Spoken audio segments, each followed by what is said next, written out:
All right, we have another episode of Tailwind. This one's kind of special because we somehow are named after the same thing as Cal Thomas's training practice.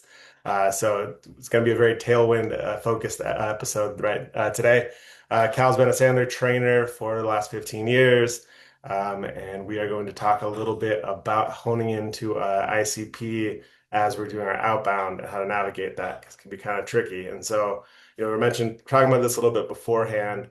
One of the things that we're working on is doing our outbound, but then figuring out truly what our ICP is as we're doing it and trying to figure out how long do we stay the course versus how long do we change course versus, all right, is this one of those things where, I should be continuing to go after this ICP even though I've failed for 2 weeks to get any interest? Is that an indicator? Is that not an indicator? So that's kind of where we're at. Like, what are your initial thoughts as you hear where we're at in our journey of trying to figure out how to hone in our target for our cookbooks? Yeah, that's great, Austin. In fact, we talked about this yesterday, and thanks for having me. That was very ironic or coincidental, I guess is really the right word, that our companies have the same name. We're Tailwind Strategies. I'm a pilot and a boater, and you always want a tailwind if you can have it. Yeah. And that's kind of our philosophy, which I think is similar to yours. So that's kind of fun. Yeah, but I'm not a pilot or a boater. So if we get into real nautical terms, I'm gonna look That's like a okay. fool. We'll skip the technical stuff. So There we I go. asked a question about ICP. I have a client, they call it technical, the TCP, target versus ideal client profile. Hmm. And I love that you picked that as a starting point. I don't want to say fail too many times. I think that's what a lot of my newer clients are missing. Hmm. I'll give you a great example. I was with one particular client yesterday, and they get a lot of inbound stuff, which is awesome. But That's their inbound stuff is down at this end, what I in my practice call the squirrels. And mhm. we've got squirrels, uh, deer, moose, and elephants. That's just what we made up for size and characteristics. We're very, very clear on the characteristics. I'm okay with a couple of squirrels. I don't spend my time there. Hmm. I also don't spend my time on the giant whales and the great big ones. I spend my time in the middle on the deer and the moose. But I'm very clear on that. So one of their challenges was, hey, it's pretty easy. They close in a couple of days. It's this many dollars. And if I go over the middle ones, they're going to take 4 to 6 months to close. Then there was a little bit of a pause. And then she said, I know you're gonna say some Sandler thing that's gonna make me think differently. And of course, and you're a Sandler guy, I said, what do you think I would say? And then she told me, right, Sandler 101 or 201. She said, well, if I start that and it's a 5 or 4 month sales cycle, I've got 10 in a funnel and I close 50%, as most of them do. Oh, now I'm closing $4 or $5,000 deals, but still regularly, and I'm doing more outbound. It's harder, it's less comfortable, but I actually make, I think it was 3.2 times the revenue. Right. So they kind of have their ideal client profile, but it was easier to take the inbound stuff because it closed faster. Now, when I put that up against their mortgage and the bills that they pay at the business, they're going to work a little harder. Not because they didn't want to, but it's just they didn't process that ICP. So I'm glad you brought that up first. Yeah. So when you're looking at those, the different sizes, are there some still like key characteristics for that customer where it's like the inbound squirrels are pretty much the same one, but it's like for, a sloppy like example, like, but it's like a 5-person shop and they really want to go after like the Bears, 30-person shops, but those are just going to take a little bit longer, even though it's the same industry and a similar fit for what they're doing. It could be. It could Okay. be. And there's all kinds of ways to slice and dice it. So we've got one, and their equivalent of a squirrel is it's X amount of dollars, not a lot, but it pays the electric bill. That's a good thing. Yeah. But I'm also only going to spend this much time. It's a three-piece sequence. So I'm Hmm. going to close the file after 3 attempts, not chasing it. If they want to come back, great.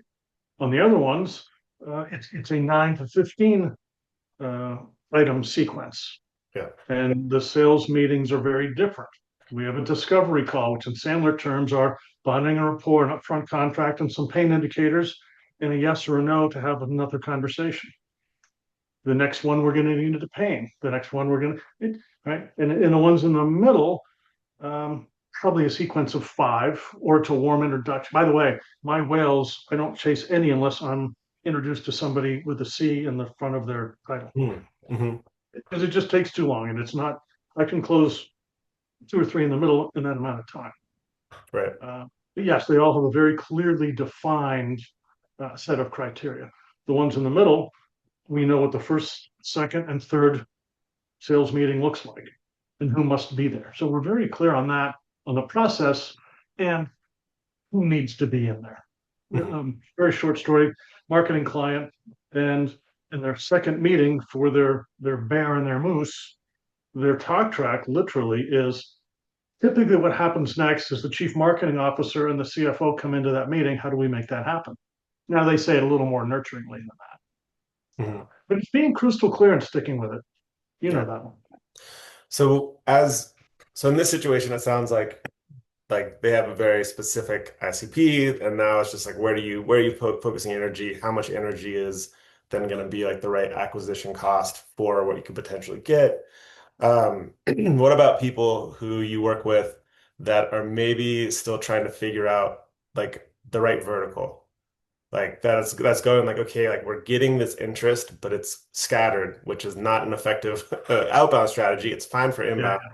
Anyone can come to anyone for that. But if you want to get targeted, you got to have like the right focus. You got to be honed in. When you're navigating that with one of your clients, how do you go about like the experimental phase of that? Depends on your tolerance and your sales cycle. I mean, there are so many variables. I'll just give you a quick Yeah. example of one guy, very technical guy, fantastic business, uh, medical device manufacturing, and Mhm. also he had a lot of clients in the education in higher education. The founders of the medical device companies can make a decision with a couple people. Right. Think about the decision making process in an institution of higher learning. Right. They And have to gotta find the be forever. funding. They need to get the approvals. There's a whole political will that has to change. So he will do that if introduced in at a very high level. Mm. And that's, I think that's one of the failings in, I had a question yesterday. One of the failings, why do sales cycles take so long or longer than they should? Hmm. First and foremost, we don't get clear futures, date, time on the calendar for the next conversation, which, Yeah. as you know, in Sandler is non-negotiable, or it's a no. Right. uh, or we don't understand how the prospect, how that company makes decisions. And it's Mhm. not decision maker, it's decision making process. And that's our job to learn it. It's not their job to tell us. It's our job to ask them the questions. Yeah. And that I find that is one of the biggest, after people have been a client 1 year, 2 year, three, they start to get really good at that. Mhm. Yeah, that makes a lot of sense. I guess to your point about it being like complex, like yeah, it's gonna totally depend on so much context of like maybe you have resources to mess around with an ICP for a couple of years just to learn about it, and maybe you don't, and maybe it's not the right fit for your product. Um, I guess like for a specific like our what we ran into, we spent about a month going after benefits producers. And we were having these conversations. We were getting in with like, C-suite or like right below VP level people having conversations. And I mean, we spent about a month doing it, mostly because I'm stubborn, which is probably really the issue. But every time I talk to them, they're like, we just rely so much on inbound and referrals. We have no interest in doing any outbound. And I would get like 1 out of 10 conversations, somebody even be so a little interest in outbound, but a majority of the conversations were just our business model isn't aligned with that. And so like I spent because I'd find the people and I was like, well, let me just see if I maybe talk to like the wrong 10 people to start. Maybe the next 10 people have a different story. But then by the end of the month, I was like, no, the story is the same. I'm gonna have to like find a needle in the haystack during my outbound in order to find the people who even would consider us as part of their business model Yeah. versus like maybe we're a bad fit or maybe they like an alternative or competitor. That's to me a totally different data set than we don't even care about that motion. Yeah, that's true. So we're in a little bit of the same business to some extent, right? I Yeah. don't go generate leads for anybody. But we're mostly an outbound organization, other than referrals, because we have Mhm. a very intentional model of asking for referrals. And those are the only ones, I mean, not the only ones that count, but in our, the Sandler cookbook and your prospecting plan, Mhm. in there, I can't count the ones that just come to me because I was lucky. I'll count them in my revenue happily. Yeah. That's okay. I'll take them all day long. But it's the ones that I ask for that count in my behaviors. Yeah. So a lot of my early on questions to either owners of companies, which by the way are often sales managers, and I need to remind them of that. Hmm. If you're the owner and you have people that sell for you, you're a sales manager. And sales managers have to do some behavior. I mean, they don't have to, Yeah. right? And if they don't want to, then they don't want to work with us, which is fine. But I'll ask early on, tell me a little bit about the behaviors of your sales team. Hmm. And often they don't really know what that means. They do good follow up.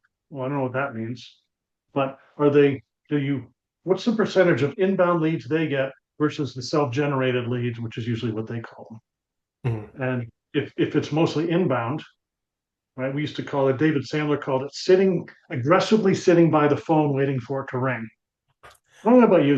Mine doesn't ring that much for people who are dying to bring me in to do training. I wish it rang more often, but it just doesn't.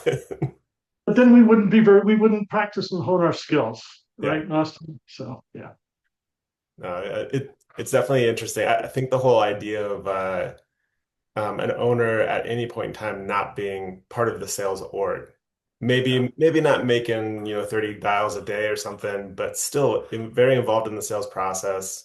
yeah, Especially if you get a whale coming through the door, that owner's got to be involved in that conversation. But now what the right amount is based on their team skill set, that's going to change. But right.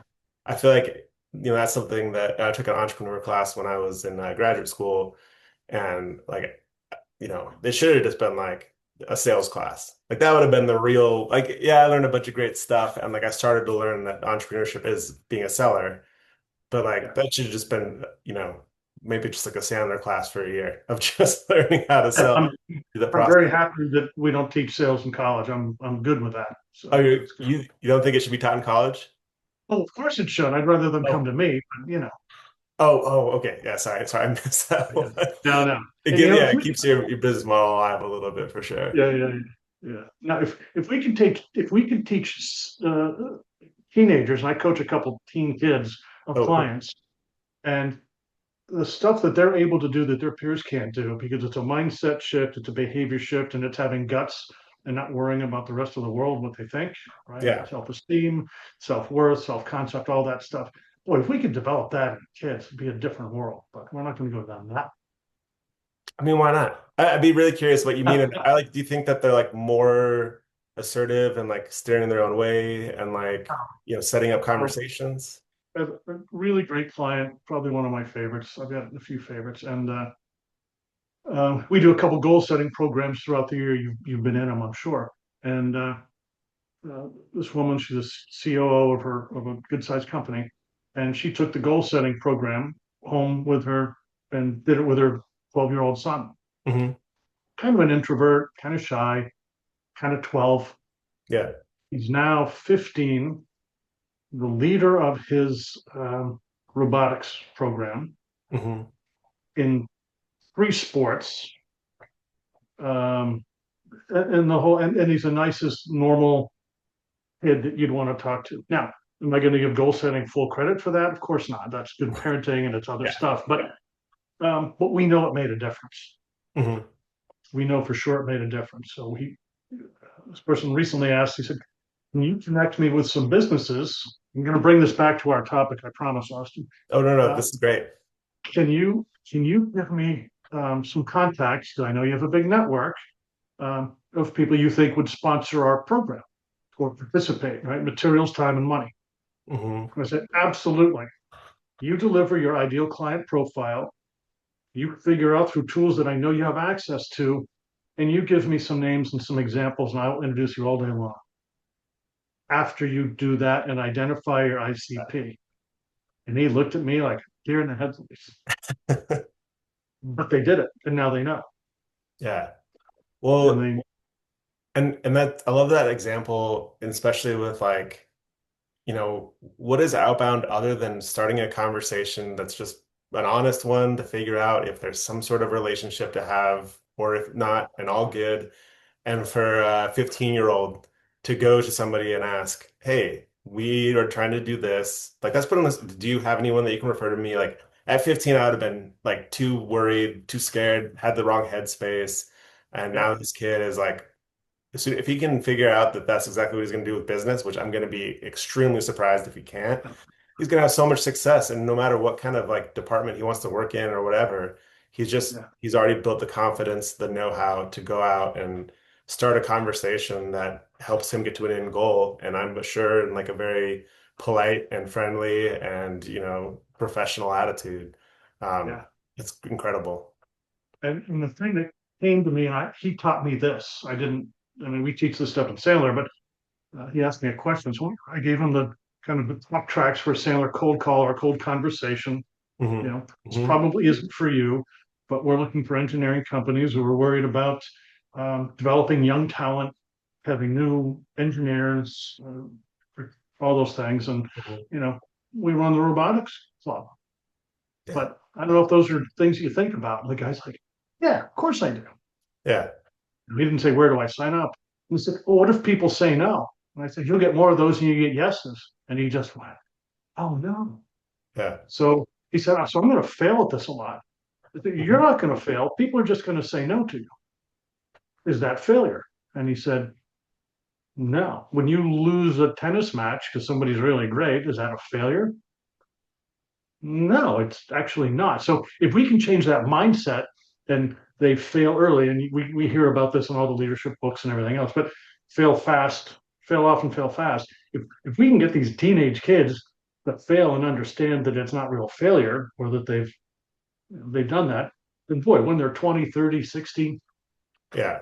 yeah, the world's going to be a better place. Yeah, with a lot more like interconnected relationships with folks, because like that's what it is.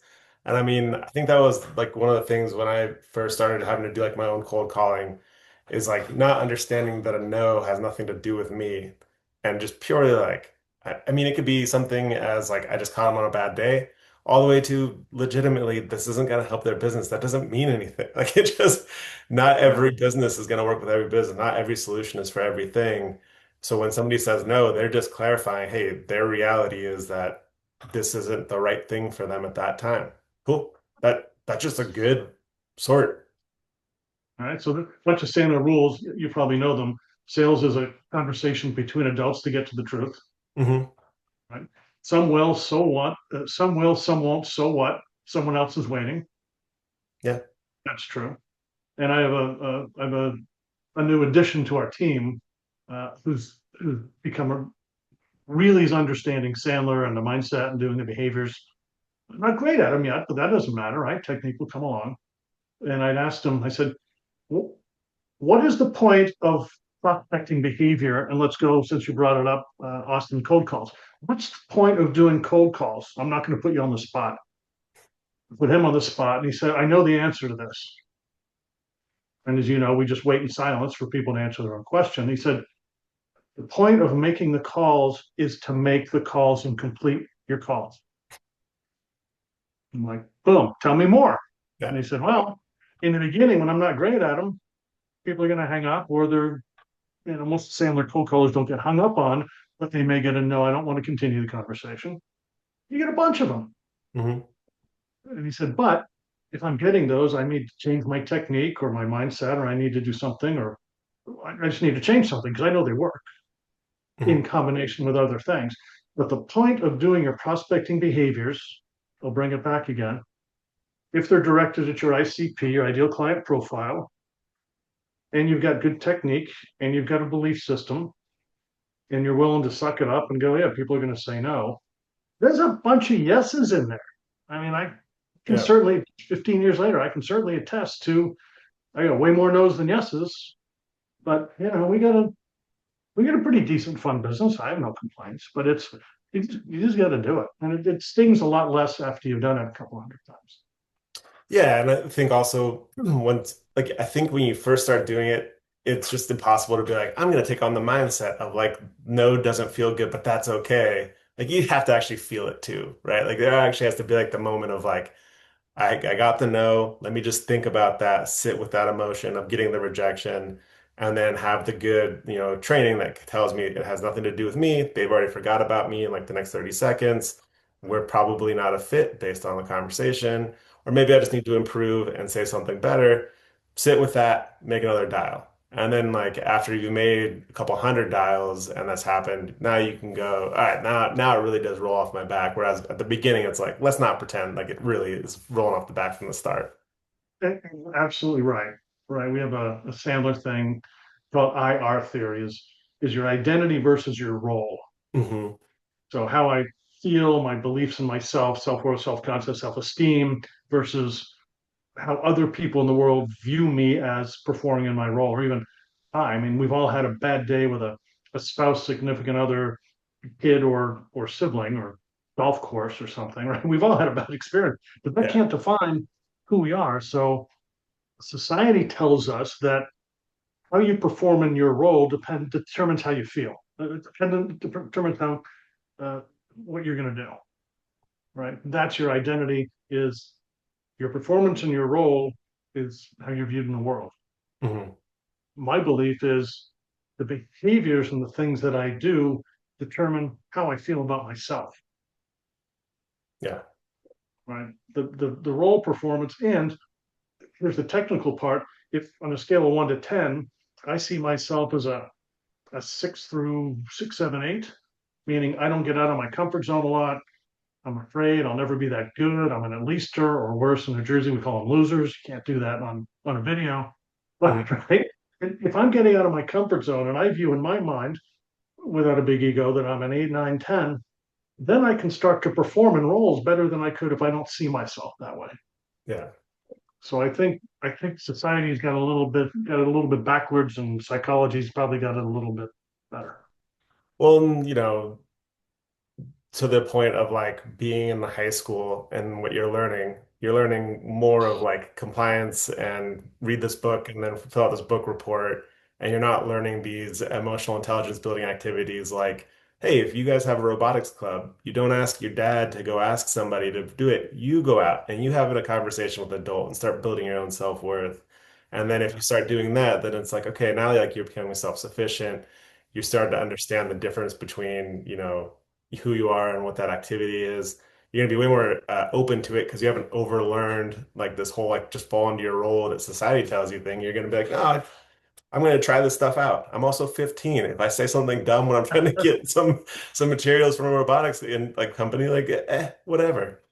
yeah. You never need grace for saying something dumb when you're 15. When you're 60, not so much. But Yeah. I think we should all get grace for saying something dumb as long as we're willing to admit it. I do it every day. Ask my wife Say all every day. But right there it with doesn't you. affect my identity side. Yeah. Well, we're humans. We're gonna make mistakes. Exactly. Let's Yeah. not. We're not. We're not trying hard enough. That's for sure. Yeah. Well, Kyle, we had a upfront contract that this would only be a 30-minute meeting total. We're 2 minutes over. My apologies for not Wow. managing. Crazy. Do you have any final parting thoughts before we end the session? Aside from the psychology stuff, I would go back to understand your ideal client profile, what it really is, what's your sweet Mhm. spot, what makes you the most revenue and the best margin. I don't think it depends on verticalness necessarily. I think it belongs is characteristics of Mhm. the people in the organization. That's a takeaway. Um, and the other is learn as much about and ask questions about how they make decisions. Mhm. Yeah, the decision-making process can shed a lot of light on whether or not it's worth going all through it.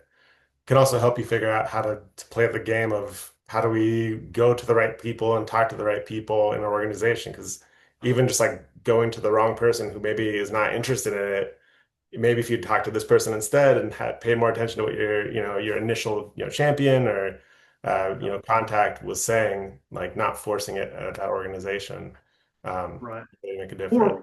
Or the minds, or I might make a decision right there to say, nope, not a fit. Hmm. Done. I'm saying no on your behalf. Let's just call it a no. Move on. Yeah. I mean, that's a hard one for anyone. It's Everyone a wants to hard get to a one. yes, but that's not necessarily the place to get to. At what cost? That's the question. Yeah. So Hey, thanks for asking me tough questions. I always like when people stump the Sandler guy. That's awesome. I don't think I stumped you, but thank you for answering them. I thought those were all great. Really appreciate you taking the time. And I wish I had a better way to send us off. Give us a good nautical send off for the podcast. Oh boy, on the spot. Uh, There's your one stump question, but it has nothing to do with Sandler. well, that's okay. A couple of things is a boating term. Ships were not built to stay in a calm port. Hmm, there And we the go. other is watch the weather and don't do anything stupid, And those which are does perfect. relate to prospecting, by the way. Yes. So thanks. That was a stumper. You might have gotten me there. All right. Appreciate you, All Kyle. right. Thanks.